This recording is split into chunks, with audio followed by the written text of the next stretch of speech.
Hello viewers, welcome to সুষ্ঠু শিক্ষালয়। আজকে নিয়ে চললাম একটি বিশেষ প্রতিবেদন নিয়ে। ওবিসি নিয়ে নতুন পথের ভাবনা। রাজ্যে সারা রাজ্য জুড়ে সার্ভে শুরু হয়েছে। রিজার্ভেশনের বিকল্প সম্ভাবনা ওবিসিদের, তার সব কিছু নিয়ে আলোচনা করব। তার আগে যারা আমাদের চ্যানেল নতুন, চ্যানেলটি অবশ্যই সাবস্ক্রাইব করুন ও ভিডিওটি ভালো লাগলে বন্ধু বান্ধবদের মধ্যে শেয়ার করুন। রাজ্যে ওবিসি সমীক্ষা, নয়া পথের ভাবনা। আজকে আনন্দমঞ্চ পত্রিকাতে বেরিয়েছে।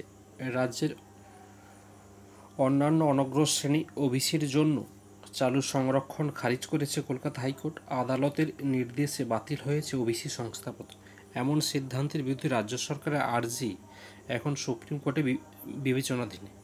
তারই মধ্যে নতুন করে ওবিসি সমীক্ষার কাজ শুরু করে দিয়েছে রাজ্য সরকার। জেলা শাসকদের কাছে নির্দেশ পাঠিয়ে এবং প্রশ্ন বেঁধে দিয়ে ওই সমীক্ষা শুরু করতে বলা হয়েছে। আইনি লড়াই চলাকালীন রাজ্যের এমন পদক্ষেপে প্রশ্ন তুলেছেন বিরোধীরা। তবে সরকারি একটি সূত্রের ইঙ্গিত, রাজ্যে আগামী বিধানসভা নির্বাচন আগে আর্থিকভাবে অনগ্রসর মুসলিমদের যাতে সংরক্ষণের আওতায় রাখা যায় সেই দিকে নজর রেখে এই বিকল্প পথ ভাবতে শুরু করেছে মমতা বন্দ্যোপাধ্যায়ের সরকার। আর্থিকভাবে দুর্বল ইডব্লিউএস অংশের আওতায় চাকরি ও শিক্ষার ক্ষেত্রে এই সংরক্ষণ দেওয়া যায় কিনা সেই সম্ভাবনা ভেবে দেখা হচ্ছে সরকারি স্তরে। সূত্রের খবর, রাজ্যের অনগ্রসর কমিশন তরফ থেকে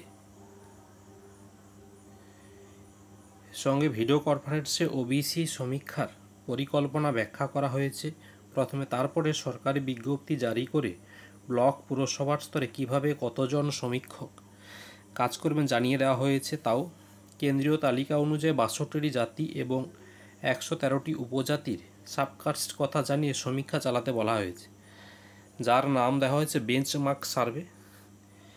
সঙ্গে দেওয়া হয়েছে সমীক্ষার নমুনা প্রশ্নের তালিকা। আর সাচার এবং রঙ্গনাথ মিশ্র কমিশনের রিপোর্ট পরপর আসার পর 2010 সালের 7ই মার্চ তদানীন্তন ব্রাহ্মণ সরকারের মুখ্যমন্ত্রী বুদ্ধদেব ভট্টাচার্য ওবিসি সংরক্ষণে নতুন পদক্ষেপ ঘোষণা করেছিল।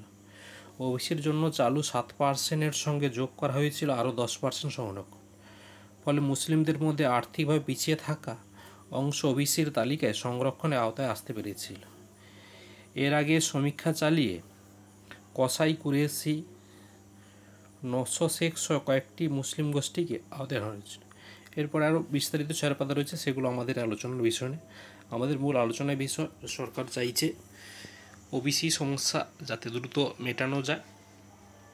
আর সুপ্রিম কোর্টে তো বিচারাধীন চলছে, তাদেরকে বিকল্পভাবে ইডব্লিউএসের আওতায় এনে তাদের আর্থিক বা যারা পিছিয়ে পড়া তাদেরকে যাতে সংরক্ষণের আওতায় রাখা হয়। সরকারি চাকরিতে তাদের যাতে বা উচ্চশিক্ষায় যাতে তারা অংশ সেইভাবে চিন্তাভাবনা চালাচ্ছে।